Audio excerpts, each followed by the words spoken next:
Merci beaucoup. Merci à tous d'être là ce soir.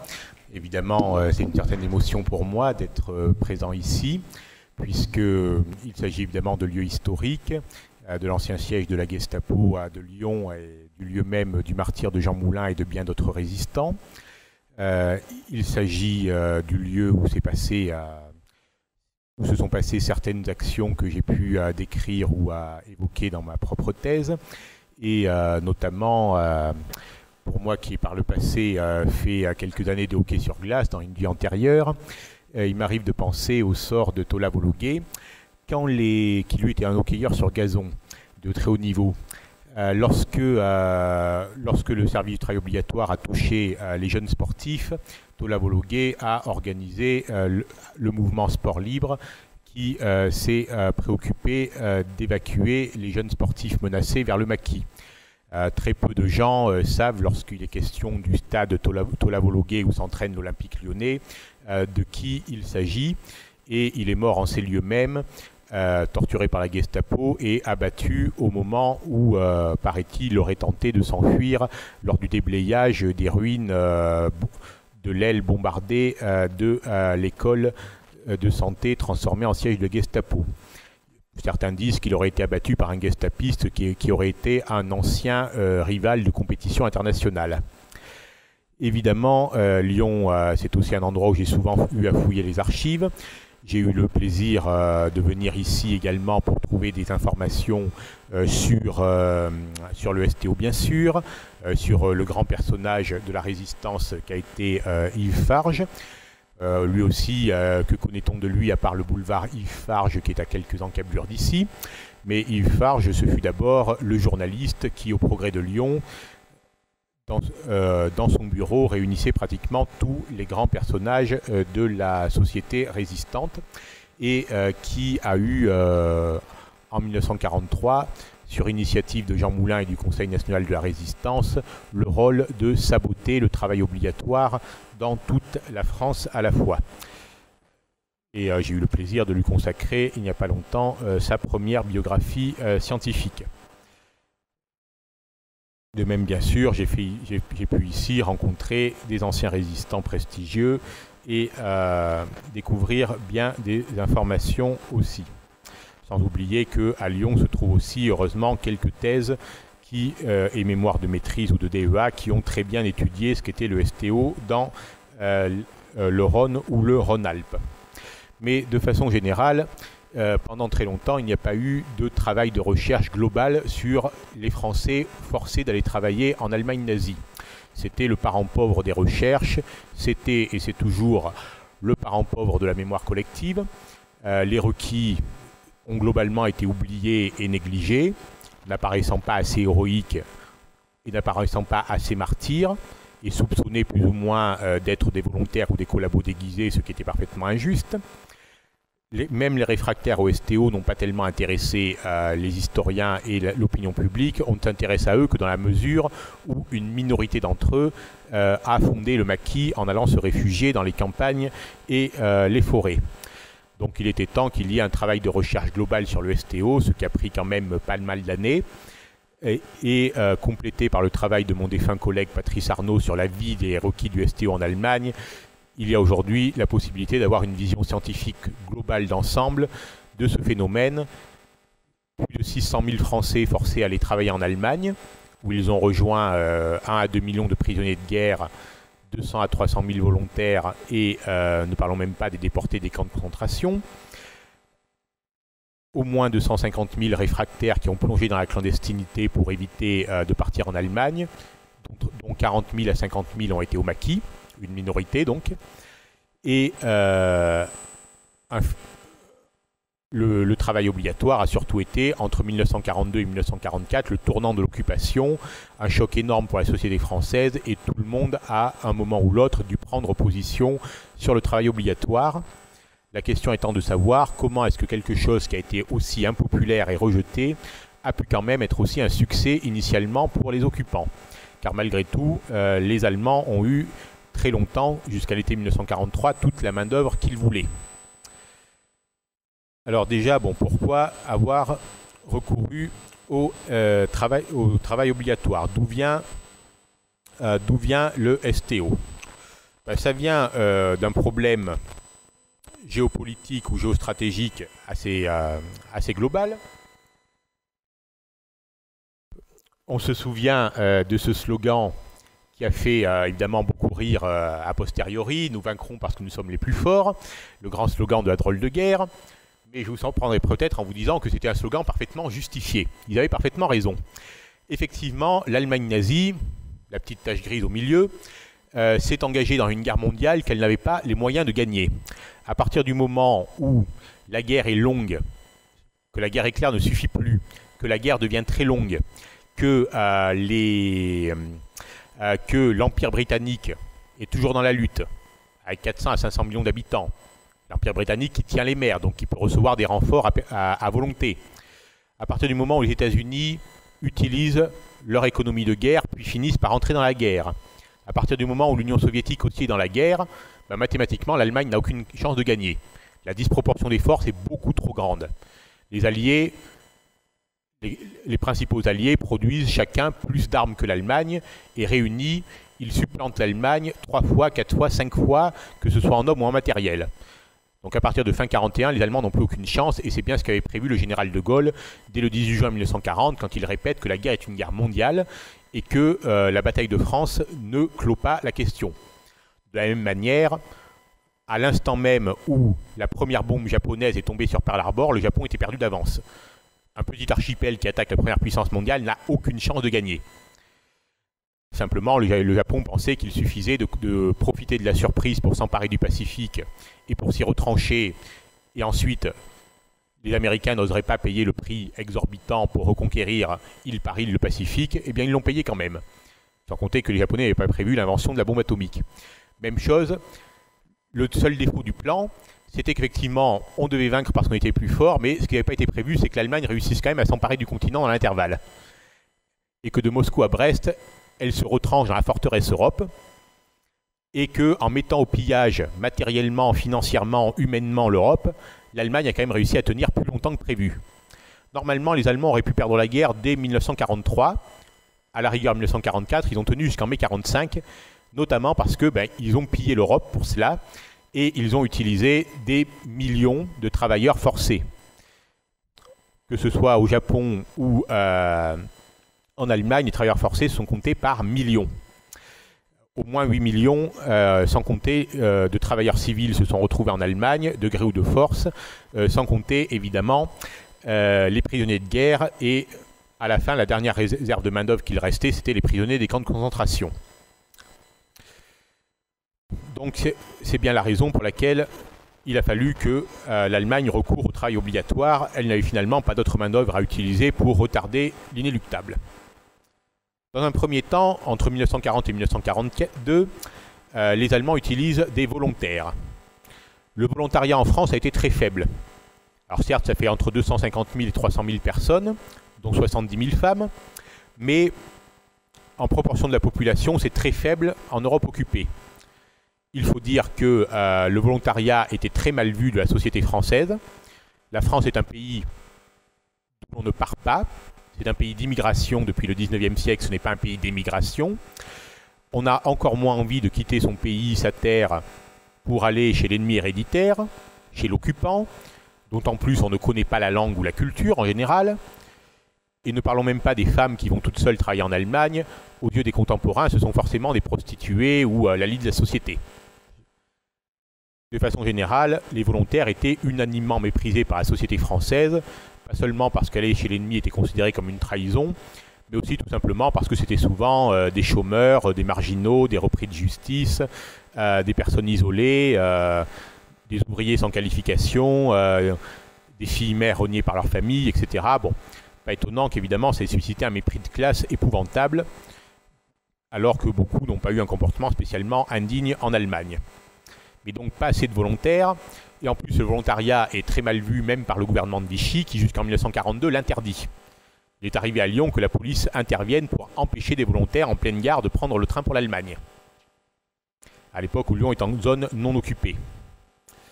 Et finalement, il est arrivé notamment en 1942, que les volontaires soient les premiers à se révolter. Quand ils ont découvert qu'en Allemagne, les conditions de vie et de travail n'étaient pas celles promises, quand on a essayé de les retenir de force en Allemagne après la fin de leur contrat, on a eu des volontaires qui se sont évadés, qui se sont cachés, ou qui ont fini en prison ou en camp de concentration pour acte de désobéissance.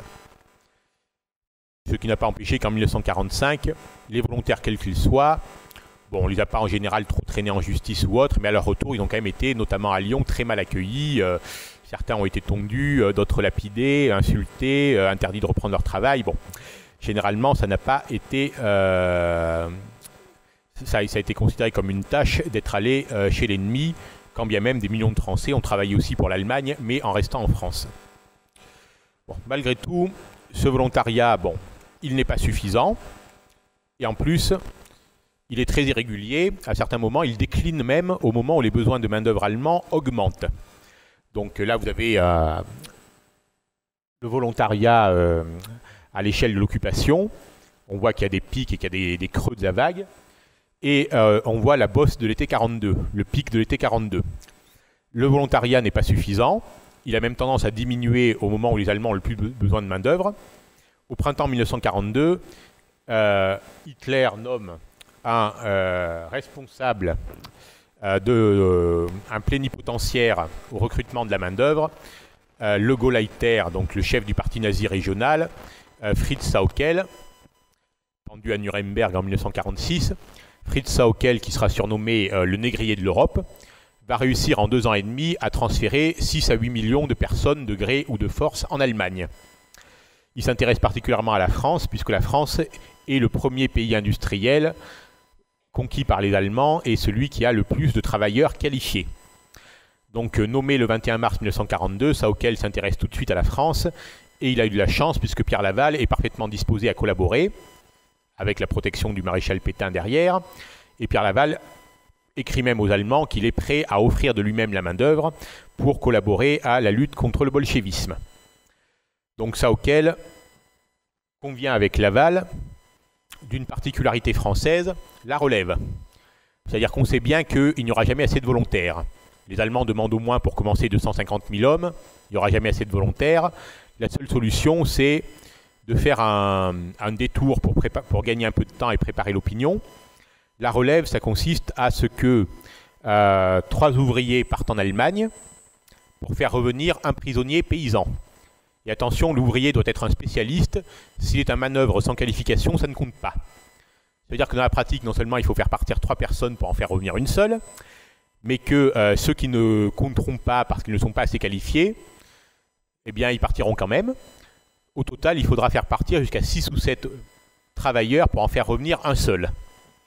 Dont certains qui, de toute façon, seraient revenus quand même parce qu'ils étaient malades, âgés, et que les accords internationaux prévoyaient leur rapatriement. Donc ça a été un peu l'escroquerie à certains égards. Mais enfin, pour les 100 000 prisonniers qui sont revenus au titre de la relève, il est parti 600 à 650 000 personnes, ce qui veut dire que le contrat était à peu près respecté. 300 000 ouvriers qualifiés pour 100 000 qui reviennent. Bon, pour une fois, les Allemands ont tenu parole, mais enfin, les termes du contrat, eux, étaient assez déséquilibrés, c'est le moins qu'on puisse dire.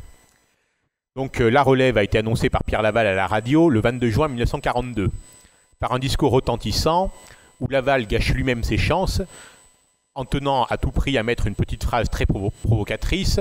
« Je souhaite la victoire de l'Allemagne, parce que sans elle, demain, le bolchevisme s'installerait partout. » Petite phrase qu'il prononce exprès l'anniversaire de l'invasion de l'URSS.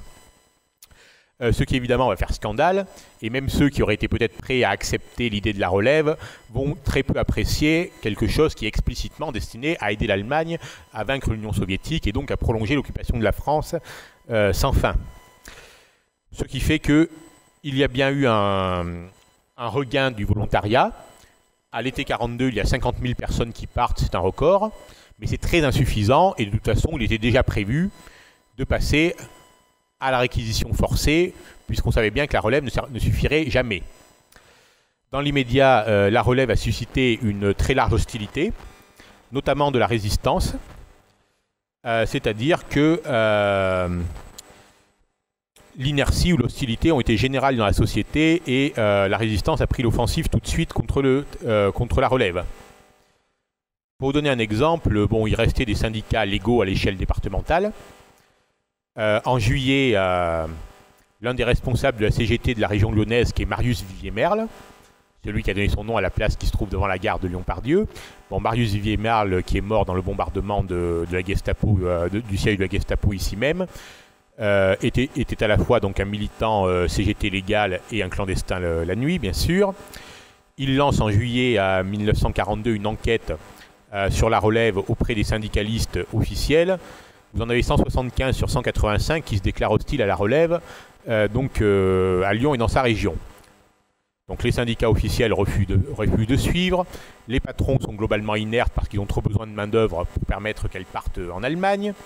Les églises se gardent bien de prendre position. Le maréchal préfère se taire car il sait que la relève c'est impopulaire. Il vaut mieux donc pas trop s'en mêler.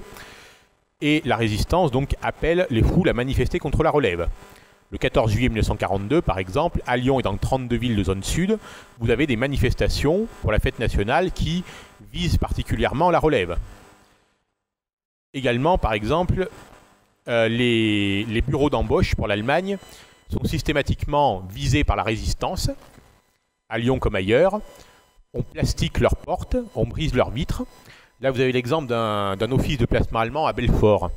Alors bon, les dégâts ne sont pas absolument gigantesques, hein. Le but n'est pas de tuer ou de blesser, mais enfin, la porte a été soufflée, les vitres ont été cassées, on arrache les affiches aussi, on peint des slogans anti-relève sur les murs, on fait des grèves et des manifestations au moins en zone sud.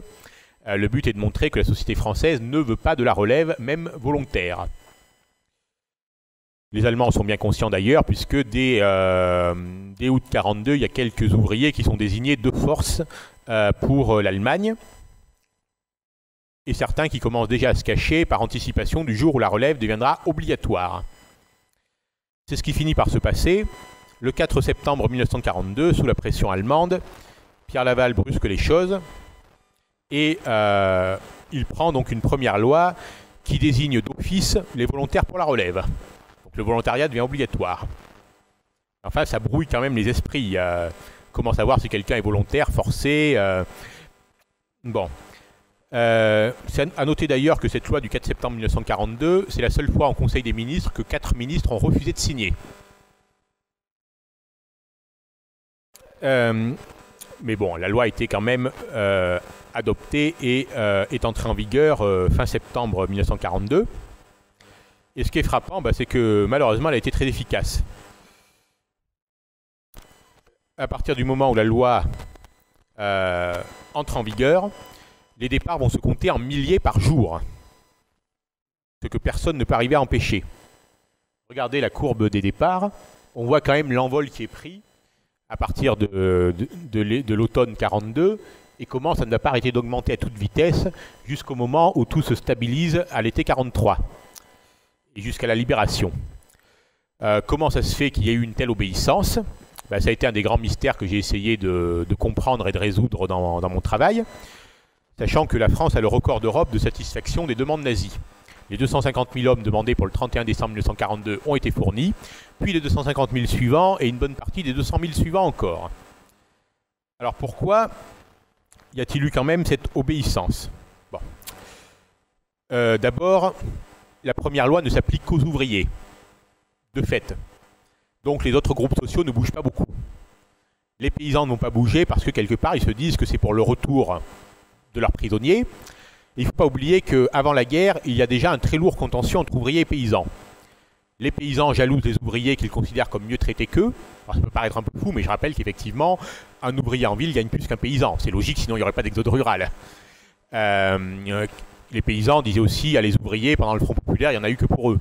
Ce qui est faux, le Front populaire a beaucoup aidé les paysans aussi, mais il y avait l'idée, les ouvriers, ils ont gagné les congés payés, la journée de 8 heures pendant l'entre-deux-guerres, on s'est beaucoup occupé d'eux, et nous, on nous méprise, on nous oublie, ce qui est d'ailleurs faux. Et puis bon, la misère paysanne était quand même, il est vrai, la pire de toutes les classes sociales, et surtout, ce qui était le problème décisif, en 14-18, beaucoup d'ouvriers étaient restés à l'arrière, mobilisés dans les usines de guerre. Même chose en 39-40, donc les paysans qui eux étaient généralement au front ont eu évidemment les plus grosses pertes. Ils en voulaient beaucoup aux ouvriers. Ajoutez à ça le contentieux né du ravitaillement. Pendant l'occupation, les ouvriers détestent et méprisent les paysans considérant que les paysans gardent la nourriture pour eux ou la revendent au marché noir, donc que les paysans pour eux sont des affameurs. Les rancœurs sont restées parfois des décennies dans la mémoire collective. Donc inutile de demander à un ouvrier de partir pour faire revenir un paysan. Quant aux paysans, bah, on ne voit pas très bien comment ils se mobiliseraient d'une part, et puis bon, ils ne vont pas plaindre les ouvriers, considérant qu'après tout, les ouvriers l'ont bien un peu cherché, que c'est leur tour de se sacrifier. Quant aux autres classes sociales, elles sont peut-être indignées par le travail obligatoire, mais enfin, elles ne vont pas se mobiliser si ça ne les concerne pas. Donc la classe ouvrière se retrouve isolée dans la nation et va payer le plus lourd tribut. La moitié au moins des requis du travail obligatoire, ce sont des ouvriers sous l'occupation. Et généralement, on désigne des ouvriers jeunes, très jeunes, parce qu'ils sont célibataires. Les 3/4 des victimes du travail obligatoire seront des célibataires, ça évite de séparer des familles. Et puis c'est aussi que ça permet un chantage. Si tu ne pars pas, ton collègue de travail qui lui est plus âgé, qui a des enfants, qui a peut-être 4 enfants, qui est ancien combattant, bah, lui il va partir. Et en plus tu empêcheras une famille de revoir un prisonnier.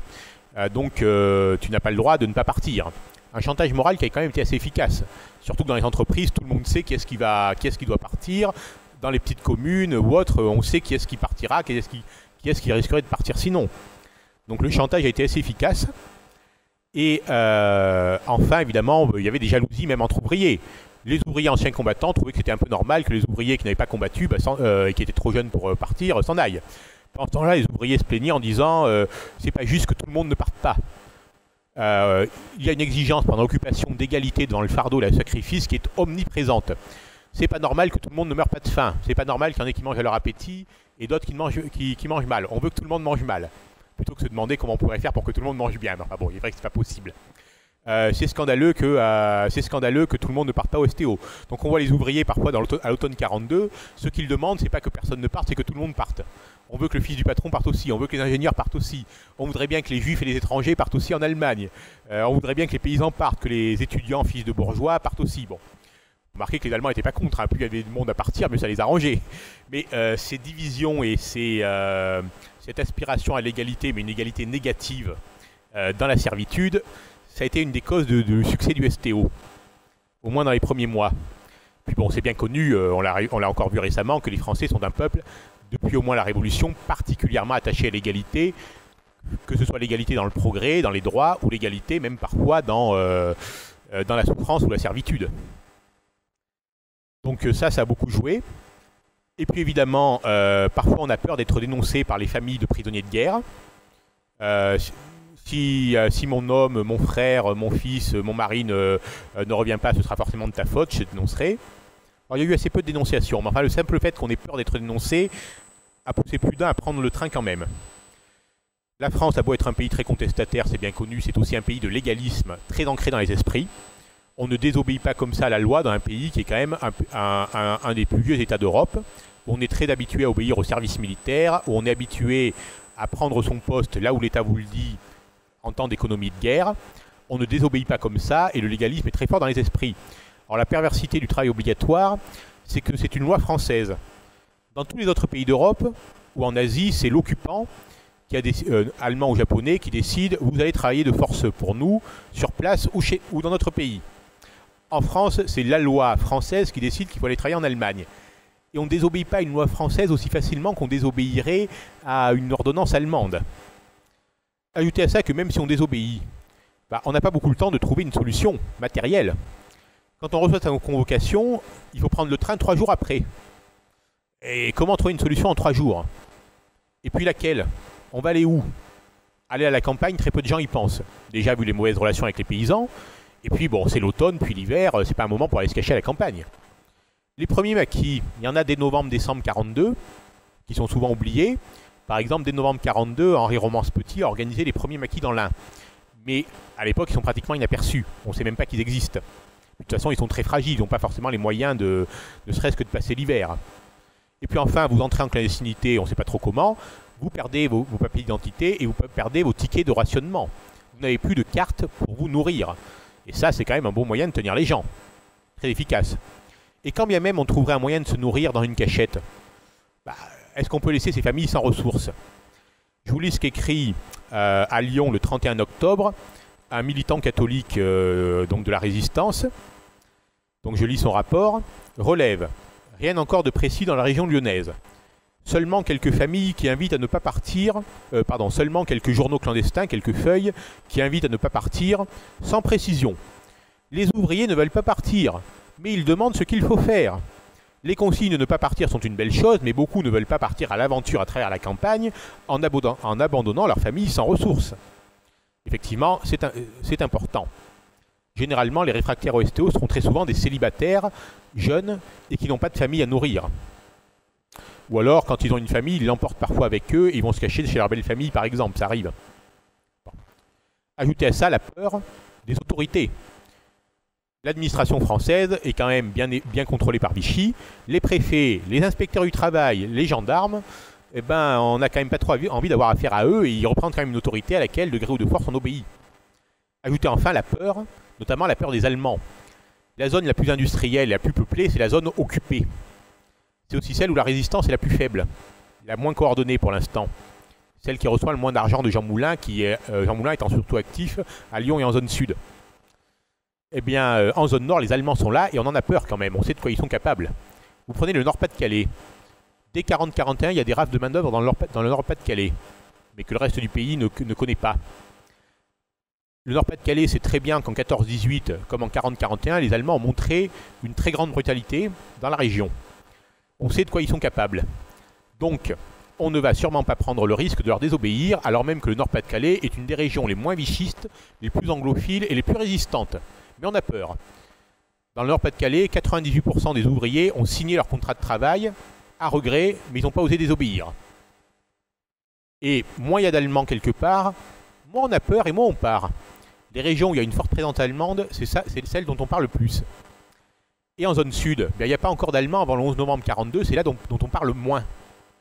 D'ailleurs, ça se voit dès octobre-novembre 1942, où Pierre Laval et bien d'autres se plaignent en disant la zone sud est à la traîne, les ouvriers de zone sud sont des égoïstes, ils laissent leurs camarades de zone nord partir tout seuls, et c'est de la faute aux ouvriers de zone sud s'il y a plus d'ouvriers de zone nord qui partent.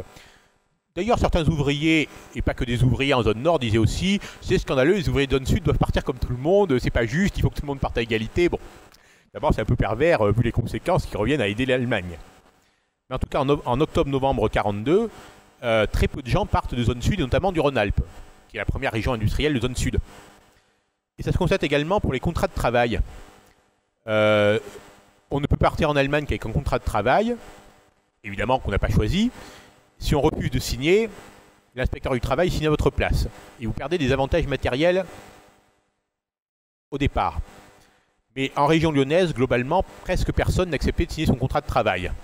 Alors j'avais retrouvé ici même au CHRD le journal d'un universitaire, le doyen Garot, qui a noté les choses qui se passaient à Lyon en octobre 1942, et qui dit que dans une usine, il n'y avait qu'un seul des 20 ouvriers requis pour le travail obligatoire qui était prêt à signer son contrat. Bah, les autres menaçaient de lui casser la gueule quand même.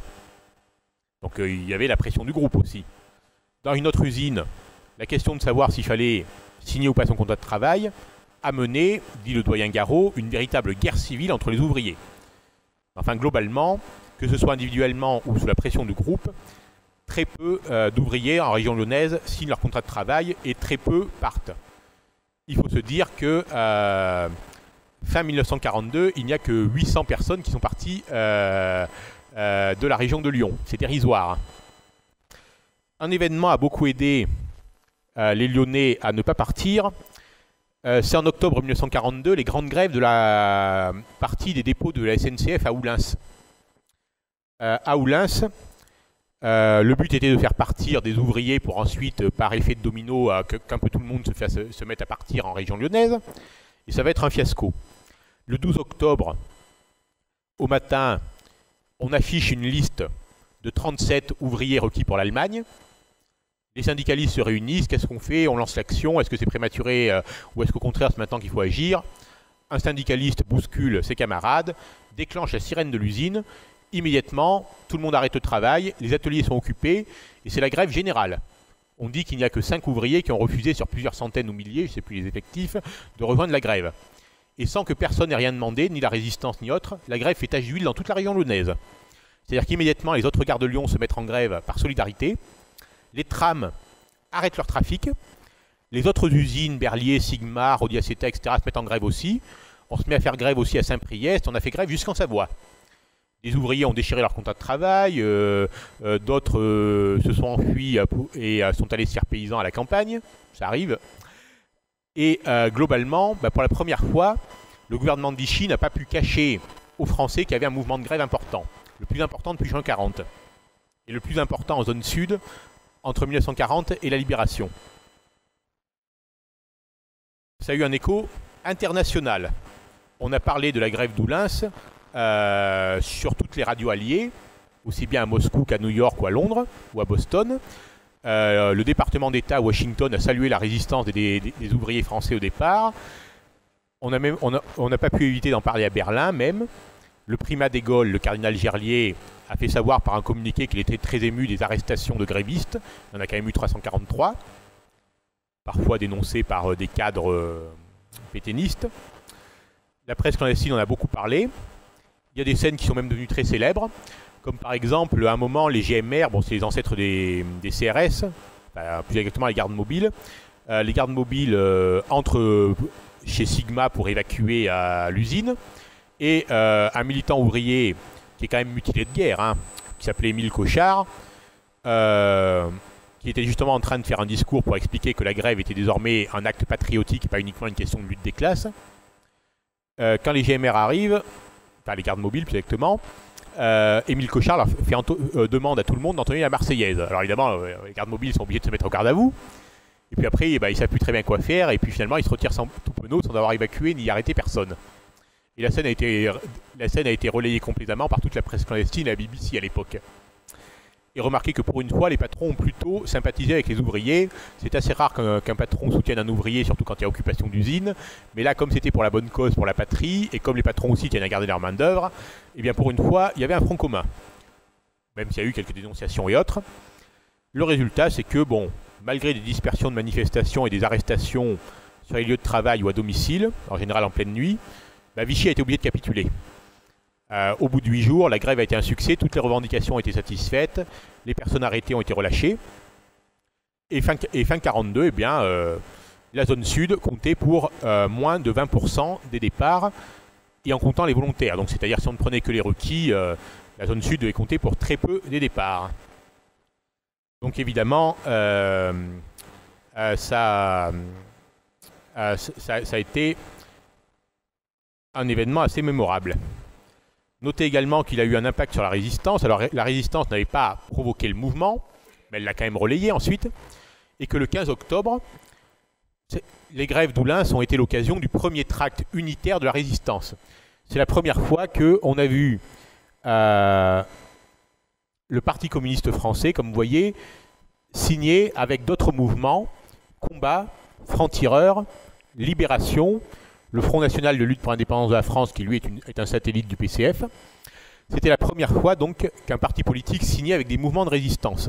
Alors que d'ordinaire, les mouvements de résistance méprisent les partis politiques et voudraient bien les remplacer. Et donc, premier tract unitaire de la résistance, ça a eu un énorme retentissement puisque ça venait de Lyon, capitale des mouvements.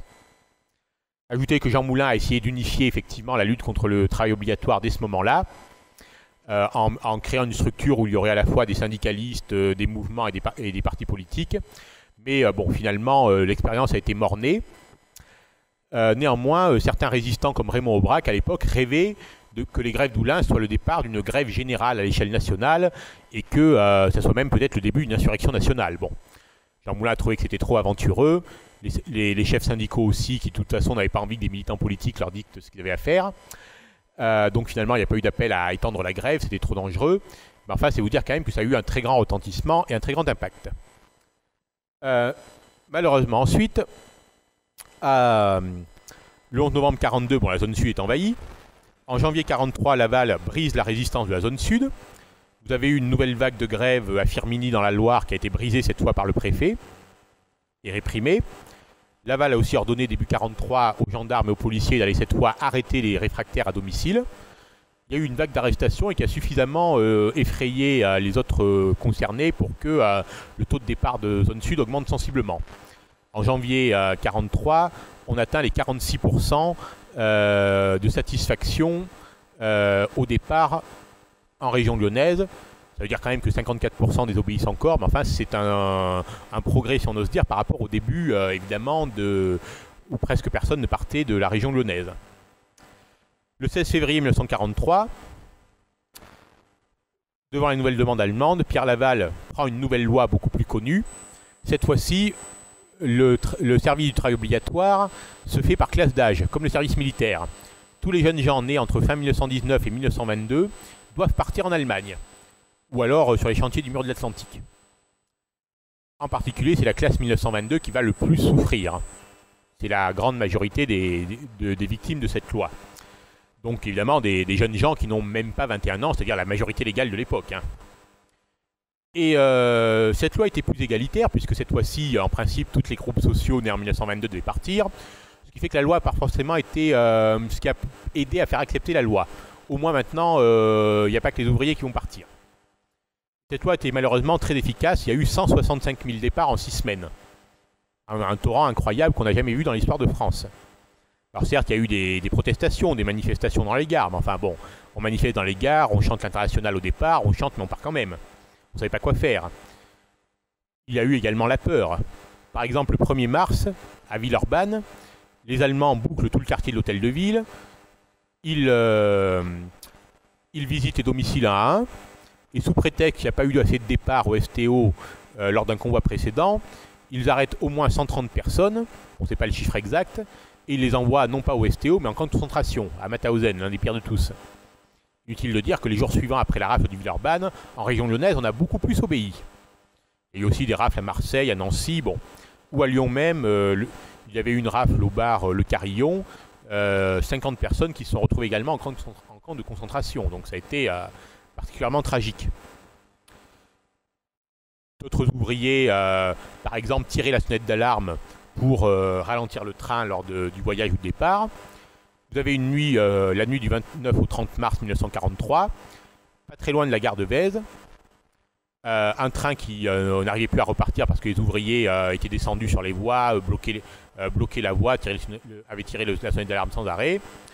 L'intendant de police marchait et un certain Klaus Barbie, qu'on ne présente pas évidemment, sont arrivés ensemble et ont travaillé ensemble en serrant la main pour faire repartir le convoi.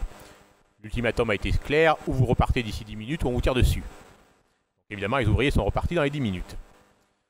Et que, évidemment, la résistance elle-même a été débordée. C'était des milliers de départs par jour, qu'est-ce qu'elle pouvait faire?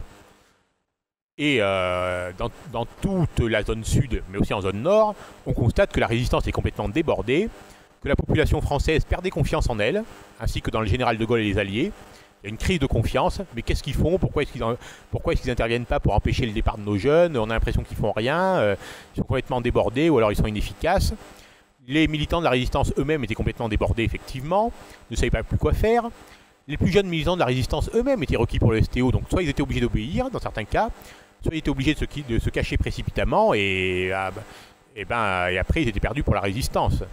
Ou alors ils perdaient contact avec leur mouvement, ils allaient résister ailleurs à la campagne. Et les résistants ne savaient plus quoi faire parce que ils étaient tout simplement submergés et ils avaient besoin désormais de moyens colossaux et qui tardaient à venir de Londres. En plus, il se trouve qu'au moment de la première loi sur le STO, Jean Moulin est à Londres. Et il ne prend pas tout de suite la mesure de ce qui se passe et du drame qui se joue. Son secrétaire, Daniel Cordier, était seul à Lyon avec l'argent de la délégation.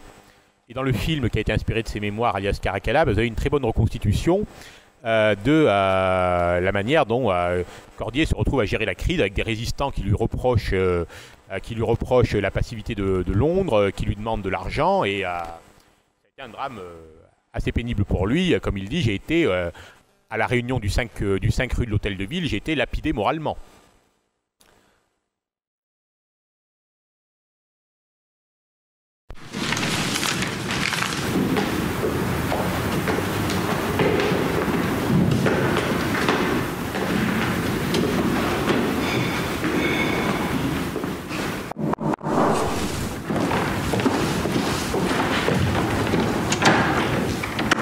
Bonjour. Bonjour.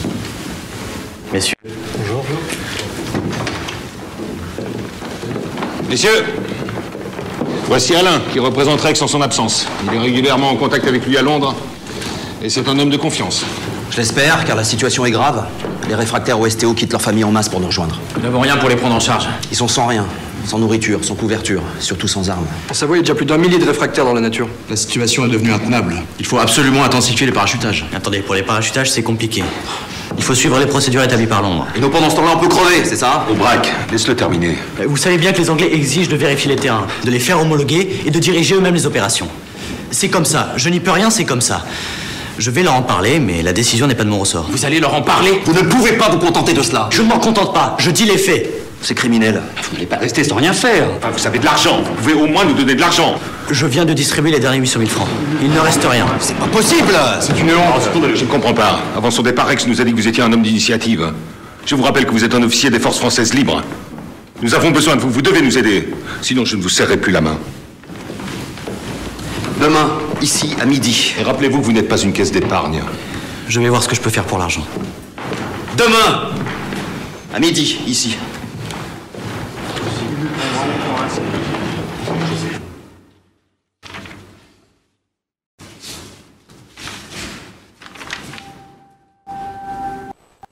Tu vas céder? Non. Si j'accepte de leur donner cet argent, c'est que j'estime qu'ils ont raison. Et le patron, il va dire quoi? Mais je lui expliquerai. Je suis sûr qu'il comprendra qu'il y a urgence. Bon, salut. On se voit bientôt. Quoi? Avec tout ce pognon sur toi, on dirait que t'es en cloque. Oh merde, ça se voit tant que ça. Bon, tant pis. J'ai pas le temps d'avoir peur.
Faites demi-tour et suivez-moi.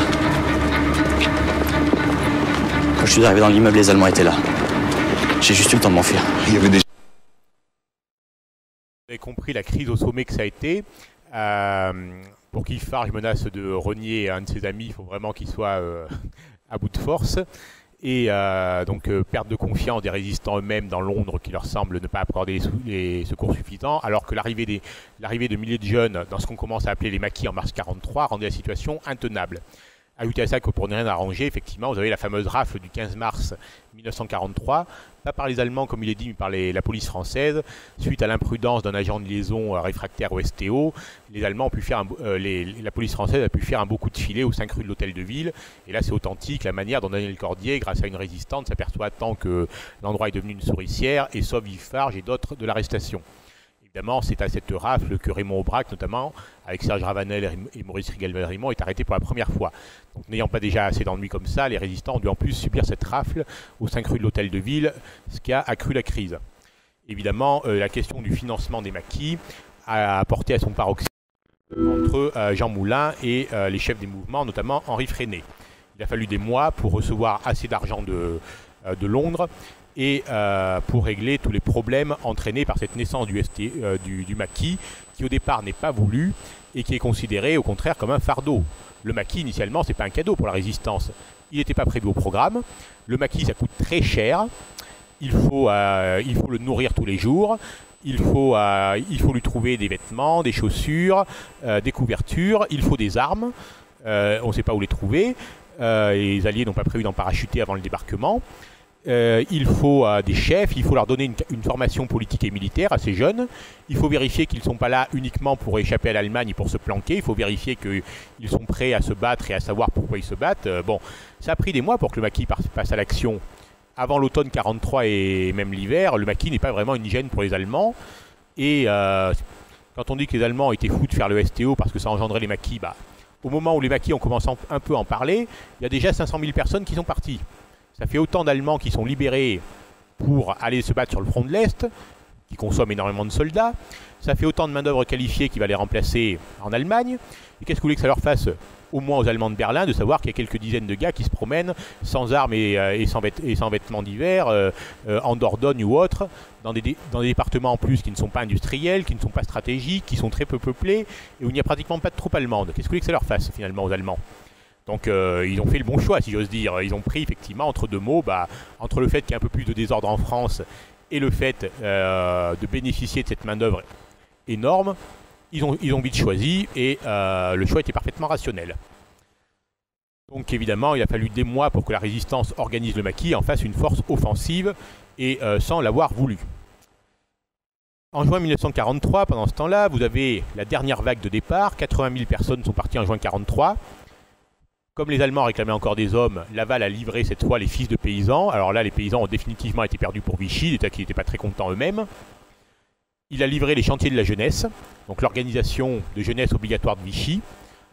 Plus de 16 000 jeunes, à partir de fin mai, début juin 1943, doivent partir en Allemagne en uniforme, directement livrés par les chantiers et leur chef, le général Laporte du Teil.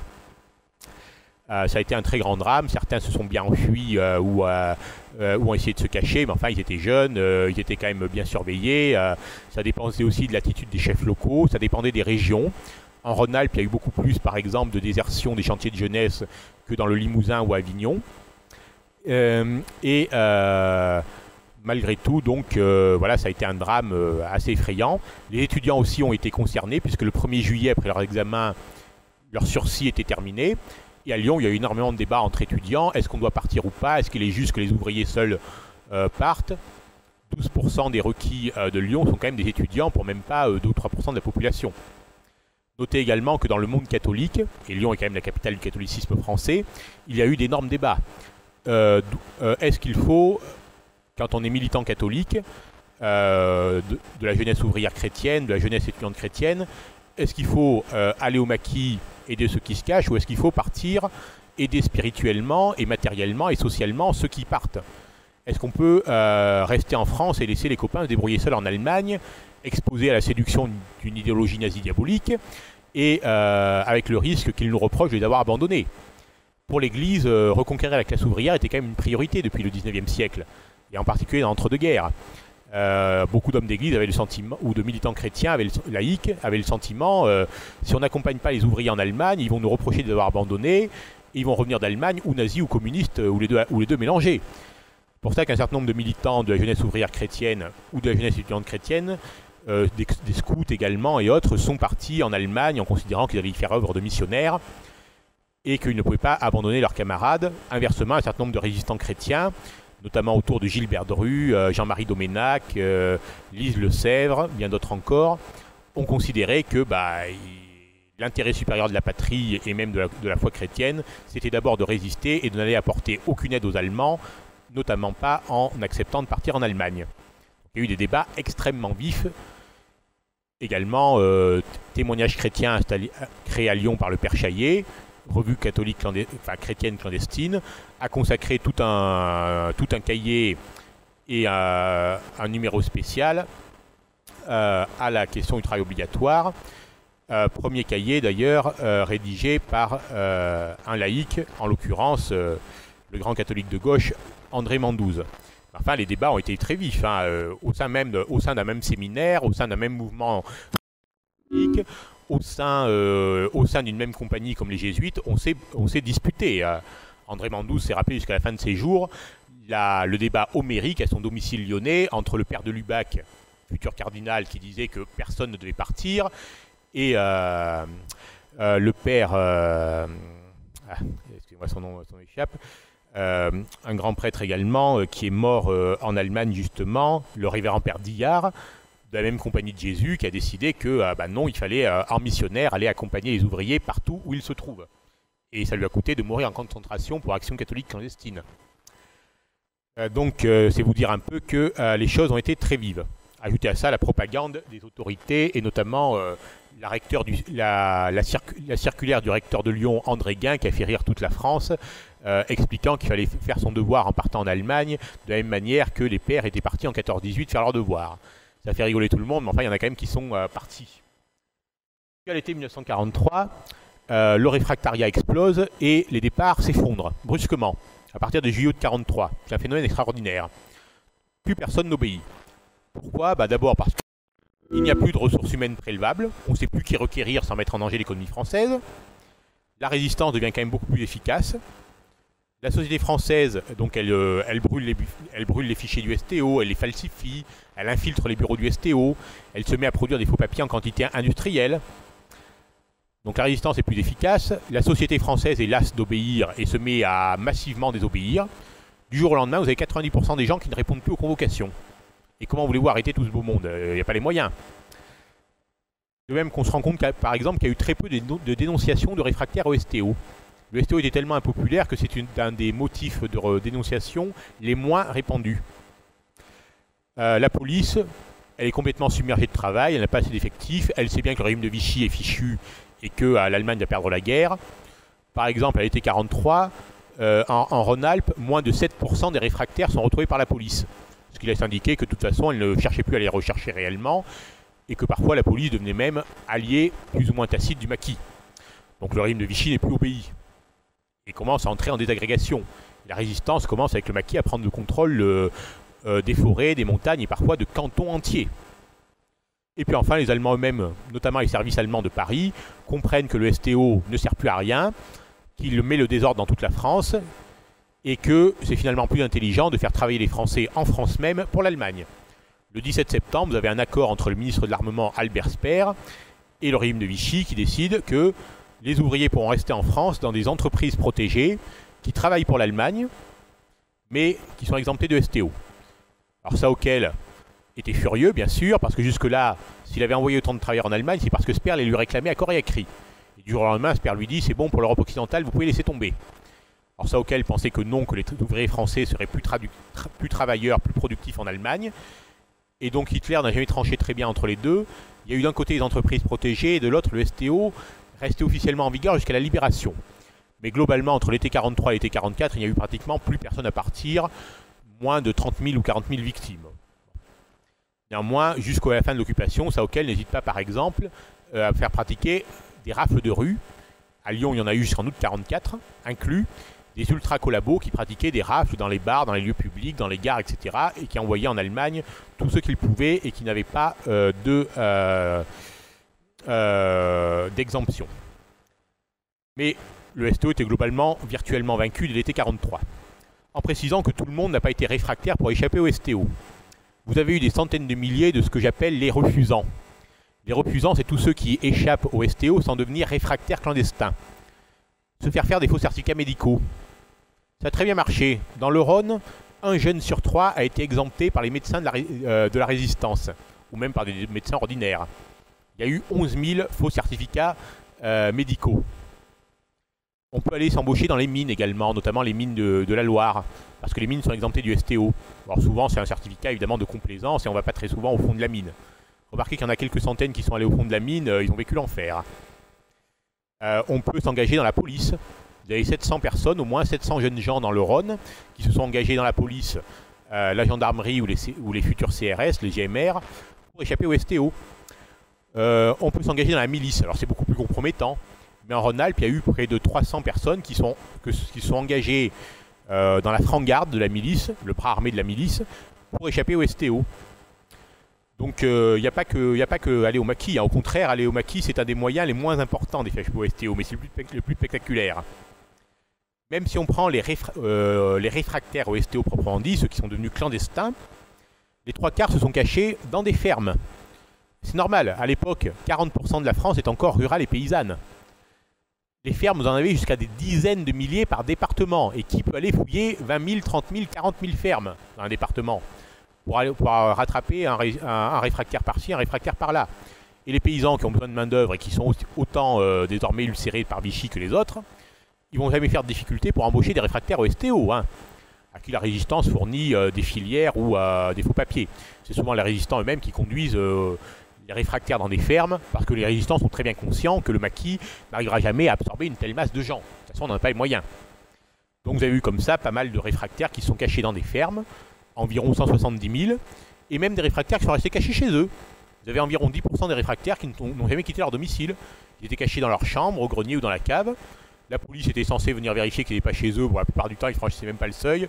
Bonjour, votre fils est là. Non. Il est où? En Allemagne. Bon, bah, très bien, merci, à la prochaine fois. Bon, ce qui évidemment n'était pas très sérieux, mais était très efficace. Après, c'est pas forcément une sinécure non plus de rester caché à son domicile en ne pouvant sortir que la nuit. Et bon, mais enfin quand même. Et donc, il y a seulement une minorité qui a été au maquis.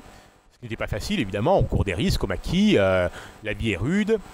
Et tout le monde n'est pas forcément motivé pour passer au combat. Sans compter que l'opinion publique n'a pas forcément envie que les maquis passent au combat. L'opinion publique accepte assez bien qu'on se cache pour échapper en Allemagne. Mais passer au combat, c'est le risque de guerre civile.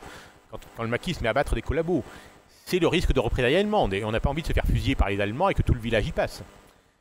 Et dans l'hiver 43-44, bah justement, les Allemands se sont mis à réprimer eux-mêmes les maquis pour être sûrs d'être tranquilles sur leurs arrières au moment du débarquement prévu pour 44. Et c'est aussi le moment où, avec la neige, le manque d'argent, le manque de matériel, vous avez entre un quart et la moitié des maquisards qui sont quand même rentrés chez eux. Et qui ont accepté des offres de Vichy de se faire régulariser. Parce que bah, ils tenaient pas forcément à perdre leur vie. Puis pourquoi rester au maquis en plein hiver, alors que de toute façon, c'est pas maintenant que les Alliés vont débarquer. On sait bien qu'ils ne débarqueront qu'au printemps ou en été. Donc il y a quand même eu une crise des maquis dans l'hiver 43-44. Et si vous ajoutez à ça que, faute d'armes, vous avez peut-être 4 ou 5 000 maquisards armés sur toute la France en janvier 44, bah finalement, je trouve que Walter-Saukel a eu parfaitement raison de ne pas trop se préoccuper des réfractaires au STO. C'est pas ça qui pouvait faire un danger réel pour les Allemands. Par contre, ça a contribué, ces maquis, à ce que les Allemands ne se sentent pas en sécurité, à montrer que l'autorité de Vichy se désagrégeait. Et de toute façon, la population, les Allemands et Vichy croyaient le maquis beaucoup plus puissant qu'il ne l'était. Et puis l'avantage du maquis, c'est qu'il a ruralisé la résistance. Les paysans sont rentrés dans la guerre, comme ça, ce qui n'était pas le cas avant 1943. Ça montrait qu'il y avait une guerre populaire. Le peuple français participe à sa libération, et pas seulement des petites équipes de saboteurs ou de groupes francs. Ça a renforcé le poids des ouvriers dans la résistance. Dans le Rhône, c'est surtout des ouvriers qui sont entrés en résistance après avoir été réfractaires au STO. Ça a renforcé le caractère très jeune de la résistance. Alors certes, dès 40, les résistants sont globalement des hommes jeunes. Mon directeur de thèse, Olivier Vivorca, avait fait remarquer d'ailleurs que la presse clandestine ne lance jamais d'appel à la jeunesse. Parce qu'il est tellement évident que les jeunes sont très impliqués dans la résistance que c'est même pas la peine de les rallier, de leur lancer d'appel. Néanmoins, le STO a encore accentué l'aspect jeune de la résistance. Comme dira un grand résistant, Charles d'Aragon, en 40-41, dans son coin, en zone sud, la résistance est surtout une affaire d'hommes mûrs. La résistance des premières années, dit-il, ne ressemblait pas vraiment à un camp de jeunesse, mais le STO, a-t-il ajouté, a beaucoup accentué le caractère jeune de la résistance dans son secteur. Et c'est vrai que le STO a encore abaissé la moyenne d'âge des résistants, qui était déjà assez basse, et qu'en 1944, vous avez quand même 25% des résistants qui sont en âge de subir le STO. Alors certes, ils ne sont pas forcément résistants uniquement à cause du STO, mais il y a quand même une partie qui le sont. Ajoutez enfin évidemment que, notamment grâce à Yves Farge, en juillet 1943, le Conseil national de la résistance crée le comité d'action contre la déportation des travailleurs en fait, qui va centraliser, multiplier la production de faux papiers et qui va infiltrer l'appareil d'État de la base au sommet pour rendre le STO complètement inefficace. Donc globalement, le STO à la fin n'est plus que une bête édentée. Néanmoins, le mal était fait puisque, encore une fois, 600 à 650 000 travailleurs forcés n'ont pas pu éviter de partir. Parmi les requis du STO, Au moins 20 000 se sont évadés d'Allemagne, ce qui était courir un grand risque. Les échecs étaient punis de camps de concentration. Également, un STO avait quand même le droit à une permission. Au bout de 8-12 mois, ça dépend un peu de la situation de famille, vous avez 100 000 permissionnaires qui ont profité d'une permission pour ne pas repartir en Allemagne. Et soit ils ont trouvé un moyen de se faire régulariser, soit ils sont cachés chez eux ou ailleurs. Donc Georges Brassens étant le plus célèbre sans doute des permissionnaires défaillants. Et malheureusement, il y en a eu qui ont été obligés de repartir, ça a été le cas de Georges Marchais par exemple. À l'été 44, bon évidemment plus personne ne part et la France est libérée. Mais à l'été 44, c'est là que le pire a commencé pour les requis du STO. Après l'attentat du 20 juillet 1944 par des résistants allemands, la Gestapo radicalise sa surveillance en Allemagne, notamment contre les travailleurs étrangers. Un certain nombre ont été même fusillés ou massacrés sur place, comme à Dortmund par exemple. La majorité des arrestations de travailleurs français en Allemagne a eu lieu après le débarquement de Normandie et après juillet-août 1944. Je vais ajouter à ça que c'est la dernière année de la guerre qui a vu le plus de bombardements de l'Allemagne. 2,5 fois de plus que depuis le début de la guerre. Je vais ajouter les batailles de rue, l'exode de millions de réfugiés allemands devant l'armée rouge. Si vous ajoutez les milliers de morts de maladies mal soignées, les milliers de morts en camp de concentration ou en prison, pour un oui, pour un non, ou parfois pour d'authentiques actes de résistance. Si vous ajoutez que les collabos réfugiés en Allemagne vont généralement y servir de délateurs sur les lieux de travail et dénoncer leurs propres camarades, notamment ceux de l'Action catholique clandestine, mais pas que. C'est pas étonnant que sur au moins 25 000 travailleurs du STO morts en Allemagne, plus de la moitié largement soient morts après l'été 44. C'est-à-dire qu'ils n'ont pas connu la fête de la libération, ils ont été exclus de cette fête. Et c'est la dernière année qui, pour eux, a été la pire. Bon, en avril-mai 45, quand même, la plupart des STO ont été libérés, évidemment. Quand même, bon, la grande majorité est rentrée vivante et a repris une vie normale. Surtout que c'était quand même des hommes jeunes, dynamiques, soucieux de se tourner la page et de créer de fonder une famille, de reprendre leur travail ou d'en obtenir un. Bon. Notez qu'en Allemagne, généralement, leur comportement a été tout à fait impeccable. Très peu de STO sont devenus collabos en Allemagne. Extrêmement peu, au contraire.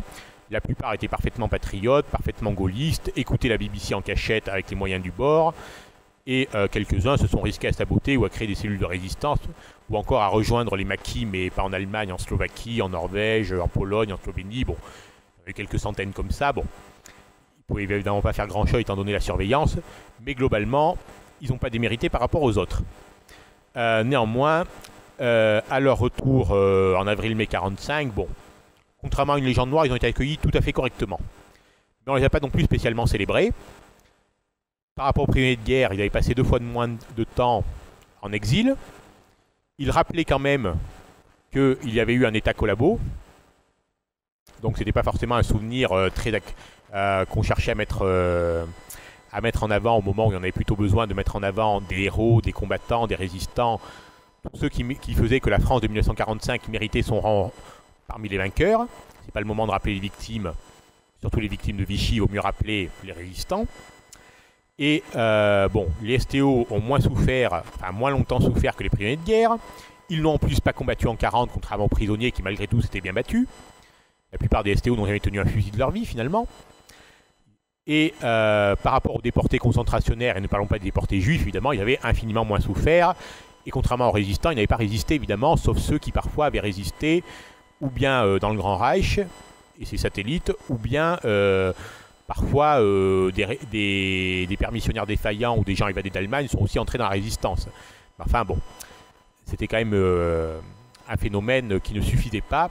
Ça vous explique pourquoi les requis du STO ont été considérablement oubliés. Et que leurs monuments sont généralement un peu inaperçus. Et je voulais mentionner notamment le monument de Lyon. Vous avez 3 déportés du travail inconnus, comme on l'appelle. Le déporté du travail inconnu de Dortmund, là où 35 Français ont été massacrés en même temps que des centaines de Russes et de Polonais. Le déporté du travail inconnu de Paris, au Père-Lachaise, pas très loin du mur des Fédérés, et derrière les monuments des camps de concentration, dans le carré sacré. Et vous avez le déporté du travail inconnu, avec le boulet représentant évidemment sa servitude, installé en 1953, donc inhumé en 1953 en présence de l'archevêque Gerlier et du maire Édouard Herriot, au cimetière d'Aguillotère à Lyon. 3 déportés du travail inconnus, mais tellement inconnus qu'effectivement, ça n'intéresse pas très souvent les autorités et encore moins le grand public d'aller participer aux cérémonies, que ce soit hier ou aujourd'hui. comme si ce n'était que l'affaire des seuls STO et de leurs familles. Ajoutez à ça que, justement, déportés du travail inconnu, pendant la guerre, quand la résistance parle de déportation, ça veut dire l'envoi au STO. Tout le monde en parle d'ailleurs de déportation. Les Allemands en parlent, les ministres vichistes utilisent le terme entre eux, la BBC en parle, la population en parle, la presse clandestine en parle, etc. Tout le monde est d'accord pour dire que c'est une déportation. À la Libération, en vue du retour, on commence à dire, alors oui, il y a les déportés de la résistance, les déportés politiques, on ne parle pas trop des déportés juifs, et il y a les déportés du travail, donc on distingue les déportés du travail et les autres. En 1945, on découvre les camps de concentration, on s'aperçoit que cette déportation, évidemment, est d'une horreur inimaginable et qu'elle a suscité une hécatombe hors du commun. Et un certain nombre d'anciens déportés concentrationnaires, après leur retour, disent aux anciens du STO « Ah, mais vous ne pouvez plus être appelé ou vous appelez déporté du travail, ça suscite la confusion. » Maintenant, dans la langue française, déporté, ça veut dire non pas simplement être déplacé d'un endroit à un autre, ça veut dire être envoyé à la mort. Donc, on vous demande de vous arrêter de parler de déportation, de déporté du travail, etc. Les anciens du STO qui estimaient déjà qu'on s'occupait pas beaucoup d'eux, ont considéré, ah non, vous étiez tous d'accord pour nous appeler comme ça, vous n'allez pas en plus nous enlever le peu que nous avons. Oui, mais des fois, celui qui n'a rien, on enlève même le peu qu'il a. Il y a eu plus de 10 ans de querelles au Parlement d'abord. L'Assemblée nationale a plusieurs fois voté le titre des déportés du travail, le Sénat l'a enterré à chaque fois, comme d'habitude. Sous la Ve République, le Parlement n'a jamais été invité à se prononcer, donc c'était encore pire. Ça s'est joué devant les tribunaux. Plus de 15 à 20 ans de querelles judiciaires. En 1992, la Cour de cassation a tranché qu'il n'y avait pas le droit de faire référence à la déportation ou aux déportés du travail. Il n'y a que sur les monuments et les déportés du travail inconnus que l'inscription a pu être maintenue. On n'allait quand même pas leur faire effacer l'inscription, il y avait des limites au sacrilège. Mais ça a été évidemment un très grand crève-cœur pour la Fédération nationale des déportés du travail, qui a dû changer de nom. Alors il se trouve que l'un des dirigeants historiques de la Fédération, c'était Maurice Ecabert, qui a été le dirigeant de la Fédération de l'Association des déportés du travail du Rhône de 1948 à sa mort dans les années 1990. Il a été aussi le deuxième président national de la Fédération à la fin des années 40, avant de se consacrer spécialement à Lyon. Le dernier président de la fédération était un voisin des Lyonnais, Jean Chaise, ancien militant de l'Action catholique, qui vivait à Saint-Chamond jusqu'à son décès à l'été 2017. En 2006, quand Jean Chaise a pris la tête de la fédération, il a eu le courage de dire « Bon, tant pis, nous avons échoué à obtenir notre titre de déporté du travail, acceptons un compromis et allons, négocions pour une fois, même si c'est un crève-cœur. » Il a négocié directement avec Simone Veil, figure incontournable du monde des anciens déportés, qui s'est mis d'accord avec lui sur le titre de victime du travail forcé en Allemagne nazie. La proposition a été soumise au Premier ministre de l'époque, qui était François Fillon, et lequel a consulté Simone Veil comme c'était prévisible, a obtenu son accord, et donc en 2008, une circulaire a mis fin à 60 ans de querelle, en décidant que désormais les anciens du STO étaient des victimes du travail forcé en Allemagne nazie. Il valait mieux effectivement tourner la page tard que jamais, mais effectivement le STO reste de ce point de vue un parent pauvre de la mémoire, même le réfractariat, et bon, j'ai été quand même content au fil des recherches de pouvoir aider à remettre un petit peu en lumière non seulement le choc qu'il a été pour la société française, les réactions de l'opinion publique, mais aussi le destin méconnu de ces victimes. Et je vous remercie tous d'avoir été là pour justement montrer votre intérêt dans leur destin et plus généralement dans ce qui a été le grand choc subi par la France occupée. Donc, merci beaucoup.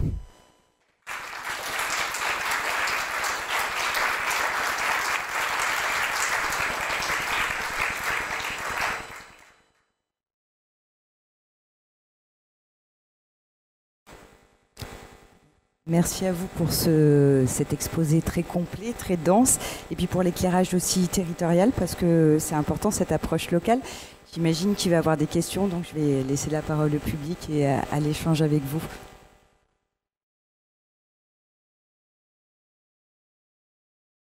Je voudrais vous remercier, monsieur, de passer fort, comme ça, c'est bon. Parlez bien fort, je suis un peu dur d'oreille. Je voudrais vous remercier du panorama très complet que vous avez fait. Je me présente, Henri Miller, je suis né en novembre 1921 et j'ai été donc requis par le service du travail obligatoire en 1943. Je peux peut-être, si l'occasion vous intéresse, vous faire part un petit peu donc de la vie qui nous a été... le temps que nous avons passé en Allemagne, je dis nous parce que j'ai fait la connaissance là-bas de beaucoup de bons amis et nous avons conservé après un certain nombre de relations. Mais mon expérience est un peu curieuse et si vous me permettez, je vais quand même me situer. Donc j'ai fait des études agronomiques.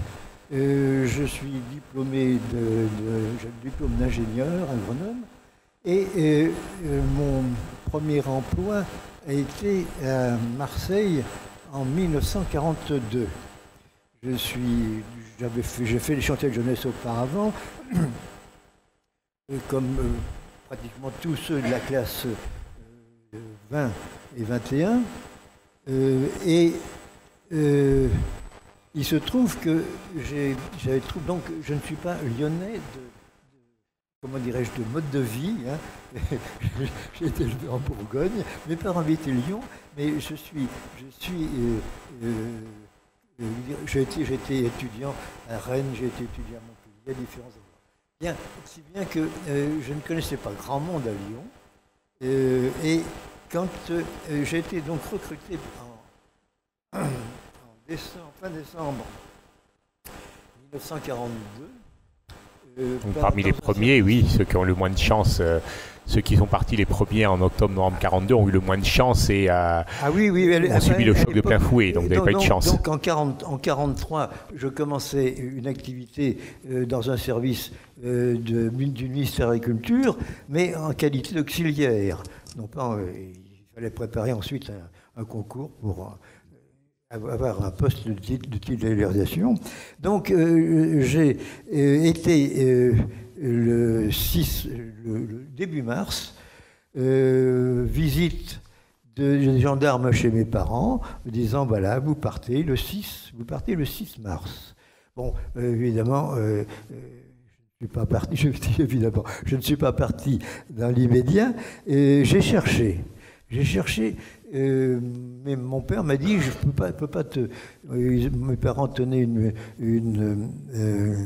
un commerce, je ne peux pas te dépanner, je vois pas personne qui pourrait te... Mon père a fait la guerre de 14, Verdun, etc. Je ne peux pas te trouver une solution, essaie de voir. Et figurez-vous, comme ayant été élevé dans la région de Beaune, je suis retourné clandestinement en zone occupée pour essayer de voir si dans mes relations anciennes, quelqu'un pouvait m'accueillir. Personne n'a voulu s'engager. Je suis donc revenu, en traversant la Garonne à Gué. Et deuxième convocation, départ le 11 mars. Alors là, je me suis retrouvé dans une situation, que faire? C'est ce que vous expliquiez très bien tout à l'heure. Que faire? Pas ouvrier, pas agriculteur, connaissant personne dans la région, ayant cherché une solution pour être accueilli à la campagne, ne l'ayant pas trouvé. Dans le service où j'étais, j'avais un très bon ami qui d'ailleurs m'avait donné le tuyau pour candidater, comme on dit maintenant, dans ce service. Et j'ai donc... nous sommes partis à 4. 3 ingénieurs et un agent technique. Nous sommes partis de la gare des Brotteaux, avec... vous savez, les anciennes voitures de chemin de fer, il y avait une porte par compartiment. Hein. Certains d'entre vous l'ont peut-être connu, ces voitures. Un militaire allemand à chaque extrémité, en armes. Alors, exactement ce que vous avez expliqué, alarme, c'est ça, le signal d'alarme tiré toutes les demi-heures à peu près, pas tout à fait quand même. À tel point d'ailleurs qu'au bout d'une heure, on a le signal d'alarme a été purement et simplement coupé. Alors nous avons voyagé toute la journée, très lentement, toute la nuit, et nous sommes retrouvés dans un petit pays de nuit où on a essayé de nous compter. Et ça a été une affaire absolument très longue. On n'arrivait jamais à être en rang discipliné. Si bien qu'il a fallu recommencer des dizaines et des dizaines de fois pour savoir s'il y avait exactement le nombre à l'arrivée correspondant au nombre du départ. Effectivement, personne ne s'était arrêté parce que dans les arrêts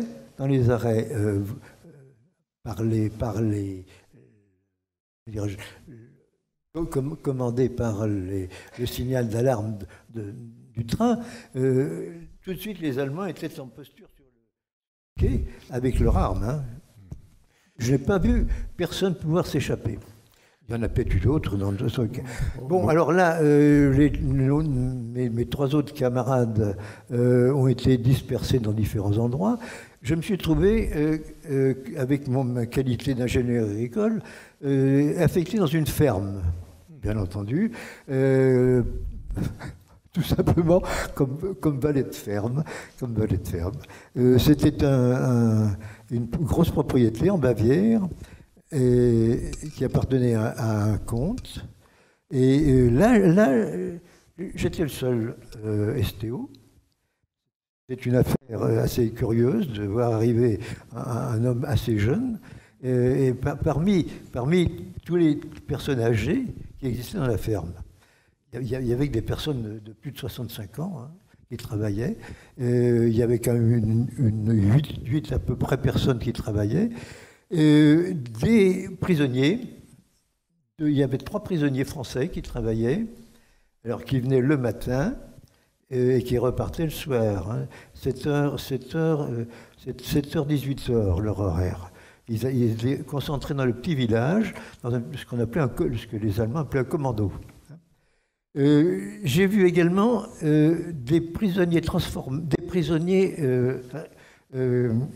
les sous-officiers qui avaient refusé de travailler, je ne sais plus comment on les appelait, qui étaient isolés dans un bâtiment du domaine et avec qui on n'avait même pas le droit de communiquer.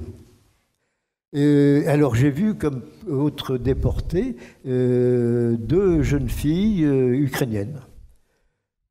Le travail était assez dur, et à tel point qu'arrivé en mars 1943, j'ai eu un coup de sang un jour, et j'ai tout simplement refusé de travailler. 3 jours après, le bureau de travail, l'Arbeitsamt, venait me prendre et m'emmenait dans une usine qui fabriquait de l'essence, enfin des carburants synthétiques à partir du charbon. Une usine très moderne cachée dans la forêt. Et alors le camp, le Wohnlager, était près de la petite rivière qui coulait, qui permettait de puiser de l'eau et donc d'alimenter la centrale de l'usine. Et alors là, j'ai fait l'expérience du camp. J'étais encore pratiquement le seul STO. Beaucoup de travailleurs volontaires de la région parisienne, pas très agréables comme compagnons, travail de 3-8, donc vous savez, plutôt abruti, mais pas un travail dur. Nourriture de camp, c'est-à-dire la limite. Le logement en dessous de la limite. Et là, je suis resté quelques... Donc, attendez, je vous disais, d'octobre, oui, c'est octobre, jusqu'à... J'ai passé l'hiver. Et puis là aussi, j'ai eu un coup de sang, comme ça arrive parfois. Et on m'a transféré comme jardinier au jardin botanique. C'était une promotion. Remarquable, remarquable, parce qu'alors là, les conditions de vie étaient tout à fait différentes. Et je dois dire que c'est un camarade qui était parti avec moi, et nous correspondions par nos parents interposés pour avoir des nouvelles. Et j'avais pu avoir son adresse. Et c'est lui qui m'avait indiqué qu'il y avait une possibilité d'aller dans ce service. Parce qu'alors, je ne veux pas être trop long, hein, je vais peut-être m'arrêter, mais pour vous dire que j'ai terminé donc, au jardin botanique. Et alors là, tout un enchaînement, mis en relation avec un groupement étudiant, mis en relation avec un mouvement de résistance qui se créait, essentiellement de renseignement. Comme les conditions de vie et pour moi étaient favorables, je veux dire que nous avions, mon camarade Bernard et moi, une chambre chacun, dans un bâtiment qui fort heureusement avait brûlé. Donc nous n'étions plus que 2 Français. Et puis un Allemand complètement jeune, mais réformé, parce qu'il avait été atteint d'une surdité très prononcée. Et donc, c'est ce qui nous a permis d'utiliser nos moyens pour héberger notamment des évadés, et même des évadés de Dachau. Le jardin botanique est sur la route de Dachau, d'ailleurs. Et ce mouvement s'est mal terminé. Je faisais partie du bureau. C'est mal terminé. Une partie des membres ont été arrêtés par la Gestapo. Le chef du mouvement, André Bouet, a été torturé avec le lieutenant Radio. Ils ont été emmenés au camp de Dachau simplement une dizaine de jours, c'était la fin, c'était le 20 avril, ils ont été emmenés le 20 avril et les Américains ont libéré le camp le 29 ou le 30. Mais ces deux, dans les deux plus j'allais dire plus amochés, sont revenus à pied, dans des conditions, je pense, presque insurmontables. Je ne sais pas comment ils ont fait, ils sont revenus à pied, et ils sont venus coucher dans la chambre qu'ils connaissaient, c'était la mienne. Et quand je les ai, le soir, quand je suis retourné pour voir, je ne les ai pas reconnus, alors que je les avais quittés 10 jours avant. Alors l'un avait le typhus, André Bouet, et ils ont été rapatriés dans de bonnes conditions. Alors voilà mon histoire, c'est-à-dire qu'au fond, chacun aurait beaucoup de choses à raconter. Oui, et malheureusement, il est dommage que tous n'aient pas été écoutés et sollicités à temps pour raconter leur histoire. Bien entendu, pour moi, c'est toujours une très grande émotion de rencontrer un témoin et d'avoir son récit qui enrichit à chaque fois nos connaissances et montre l'extrême diversité des situations et les points communs aussi. Un de mes grands remords, vous savez, c'est que il a fallu beaucoup de temps pour faire ma thèse, même si j'étais en contact avec un certain nombre de vos camarades et des responsables de la fédération, et qu'un certain nombre, malheureusement, sont décédés avant que je puisse soutenir la thèse et avant qu'elle ne soit publiée en 2017. D'une certaine façon, c'est toujours une consolation chaque fois que je peux rencontrer un ancien du travail obligatoire qui soit là pour voir le résultat de ce travail et pour ajouter une petite pierre supplémentaire à l'édifice.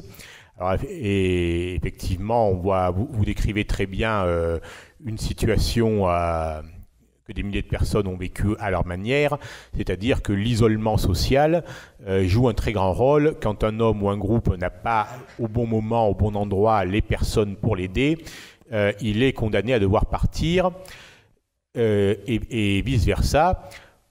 L'autre phénomène étant qu'effectivement, en mars 1943, c'est la gigantesque vague de départ et que être emporté par le flot du torrent laisse peu de chance, alors que 6 mois après, vous auriez peut-être eu plus facilement la possibilité de ne pas partir. Mais là, Cette crise a été d'une extrême intensité et à quelques semaines près, un destin pouvait être tout à fait différent.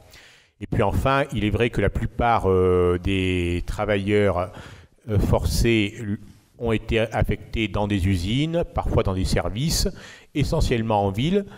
Les prisonniers avaient déjà été mis dans l'agriculture en 1940, mais il y a bien eu effectivement des cas comme le vôtre de travailleurs venus par le STO qui se sont retrouvés à la campagne ou en ferme. Et vous avez eu une relative chance d'être utilisé quand même en partie selon vos compétences, car beaucoup de témoins qui étaient souvent des étudiants ou des commerçants, des gens qui n'étaient pas issus de la classe ouvrière ont assez souffert de découvrir un travail d'usine auquel ils n'étaient pas du tout préparés et ils avaient le sentiment de ne pas être utilisés selon leurs capacités et leurs compétences. C'était quelque chose quand même d'assez humiliant, dur à vivre et multipliant les risques d'accidents de travail aussi en Allemagne, sans compter les maladies mal soignées attrapées dans les usines. Et le fait qu'on est évidemment plus surveillé en usine qu'on ne peut l'être dans un travail agricole. Mais naturellement, voilà, votre témoignage est précieux, comme tous ceux que nous avons pu écouter ou recueillir. Et je suis content d'en avoir eu un de plus de vive voix d'un acteur ce soir. Donc, merci beaucoup pour votre présence, qui en plus est un honneur pour moi.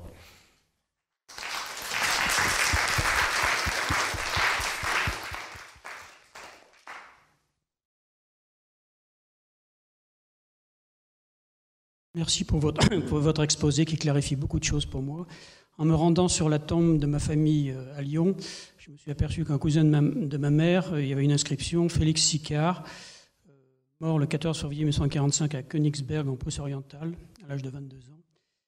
Beaucoup intrigué, parce que dans la famille, on n'en parlait pas, donc tous les fantasmes étaient possibles. Est-ce qu'il est parti volontairement, involontairement? C'est pour ça que votre exposé clarifie bien les choses. En fait, j'ai demandé son dossier à Caen et j'ai appris énormément de choses auxquelles je ne m'attendais pas. La question, en fait, c'était que sur la tombe, au départ, ça m'a intrigué parce que mort en Allemagne, mort pour la France, je voulais savoir quand est-ce que le gouvernement a décidé la possibilité d'inscription sur l'acte d'état civil mort pour la France. Parce que pour le cas du cousin de ma mère, c'est arrivé à la demande de son père le 15 juillet 1947. Je sais que vous pouvez préciser parce que bon, on a parlé. Et en fait, le cousin de ma mère, grâce à votre exposé, j'ai compris. En mars 1943, c'est exactement ce que vous avez dit. Oui, effectivement, le siège de Königsberg, je parlais des batailles de rue, mais aussi j'aurais pu parler des sièges comme à Breslau, Wrocław. À Königsberg, il y a eu un siège terrible qui a duré quand même, je crois, plus de 2 mois. Il n'est pas étonnant, évidemment, qu'il ait fait beaucoup de victimes civiles. Bon, l'armée rouge a quand même perdu énormément d'hommes en assiégeant et en attaquant Königsberg. Les Allemands ont perdu beaucoup de forces militaires et civiles, et les travailleurs étrangers ont trinqué comme les autres. Donc, c'est pas très étonnant qu'il soit mort là-bas, malheureusement. Ah, d'accord. J'ai dit, bon, j'ai parlé aussi des maladies mal soignées, bon, sans compter que dans l'état de chaos de l'Allemagne, on était encore plus mal soignés qu'avant, d'autant que les meilleurs médecins étaient de toute façon au front. Donc, logiquement, c'est aussi lié à l'état de guerre. Et qu'en priorité, ils soignaient les Allemands d'abord et les autres ensuite, éventuellement. Mort pour la France, bon, effectivement, la mention mort pour la France ne veut pas forcément dire qu'on est mort au combat pour la France. On peut très bien être une victime de guerre morte pour la France.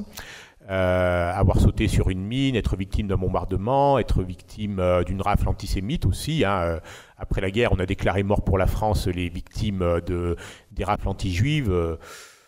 Ça peut paraître un peu étonnant, mais c'est ainsi. Et dès 1945, les anciens du STO peuvent bien être déclarés morts pour la France. Et la loi de 1951, qui a fixé le statut des anciens du STO, précise bien qu'ils peuvent être déclarés morts pour la France. De même que les réfractaires au STO, par exemple, et même les requis, mais j'en suis moins sûr. En tout cas, les réfractaires peuvent avoir le droit, par exemple, sur leur cercueil, à ce que le drapeau tricolore soit placé. Bon. En tout cas, ça a été une des choses qui a le moins posé de débat, c'est-à-dire que la question du titre de déporté du travail a empoisonné donc, les choses pendant des décennies, mais pour les questions de compensation financière ou de compensation morale, comme de reconnaissance que les STO pouvaient être morts pour la France, ça, les anciens déportés concentrationnaires et les parlementaires n'ont jamais fait d'objection. Donc là-dessus, depuis 1945, sinon 1951, il n'y a pas eu de problème.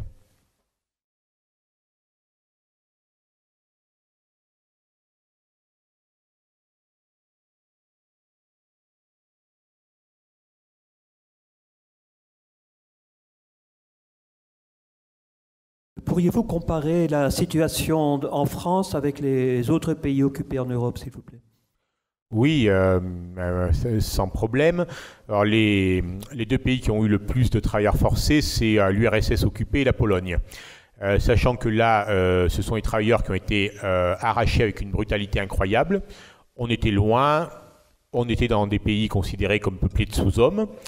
Et il y a quand même moins de témoins qu'en France, où on ne pouvait pas se permettre, dans un pays beaucoup plus compliqué à gérer et à organiser, on ne pouvait pas se permettre en France de procéder par des rafles massives et brutales. En Europe de l'Est, ils pouvaient se permettre. Donc il y a eu jusqu'à 2 millions de Polonais requis pour le travail forcé, un petit peu plus de Soviétiques aussi. Et ceux-là ont été donc le plus souvent arrachés très brutalement par des rafles entières.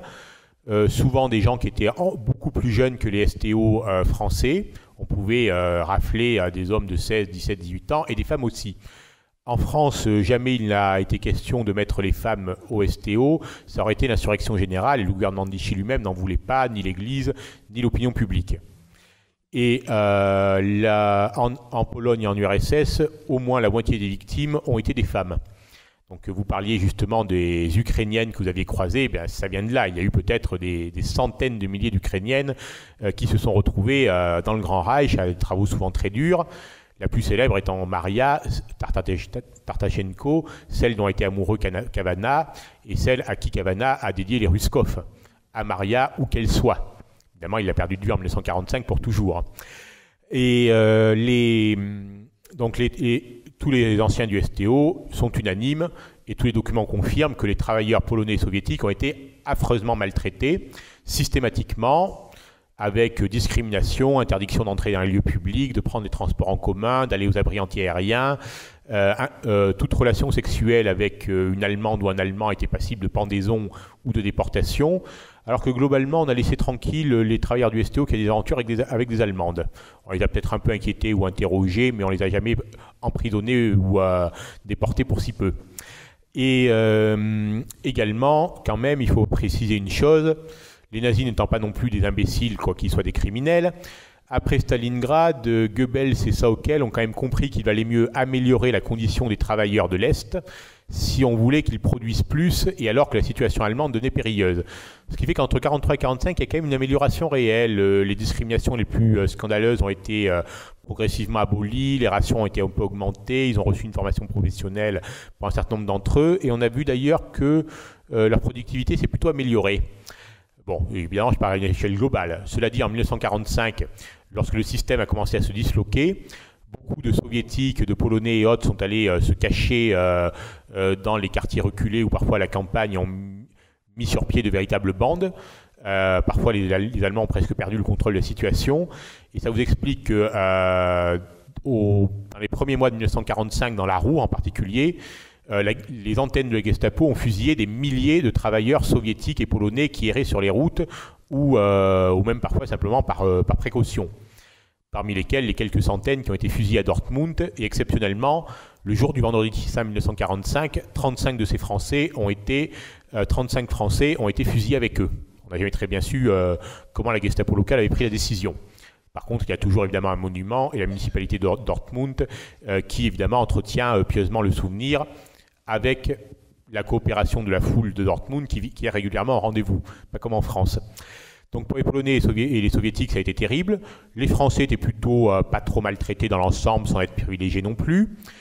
Les peuples germanophones étaient un peu mieux traités encore, les Flamands, les Croates qui étaient de toute façon des alliés pour les nazis en principe, les Néerlandais qui parlaient évidemment une langue francophone. Ceux-là étaient quand même un peu mieux traités que la moyenne et d'ailleurs les travailleurs français leur en voulaient beaucoup pour ça. Et d'ailleurs il est assez significatif de voir que dans les récits des anciens STO, généralement c'est assez critique vis-à-vis des travailleurs des autres nationalités. Non seulement les STO étaient très divisés entre eux, les nordistes contre les méridionaux, les paysans contre les ouvriers, les Marseillais contre les Parisiens, les étudiants contre les ouvriers. C'était généralement, le mélange ne se faisait pas forcément très bien. On ne cherchait pas forcément à se mélanger, on restait spontanément entre soi. On préférait en temps de crise et loin de chez soi être avec des gens qu'on connaissait plutôt que de se mélanger si ce n'était pas indispensable. Et pareillement, on ne se mélangeait pas trop avec les autres nationalités, semble-t-il. Les stéréotypes étaient assez abondants. Et à part les Wallons francophones, dont on se sentait assez proche, les autres nationalités n'étaient pas forcément très bien vues par les STO.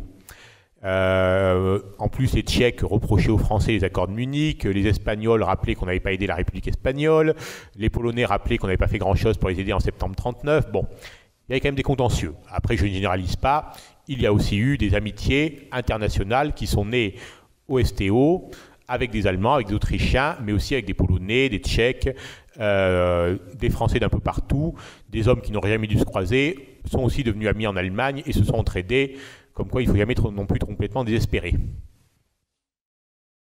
J'espère que ça répond bien à votre question.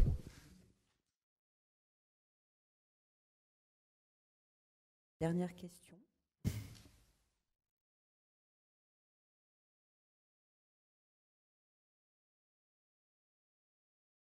Oui, bien, nous allons vous remercier une dernière fois. Merci pour cette conférence.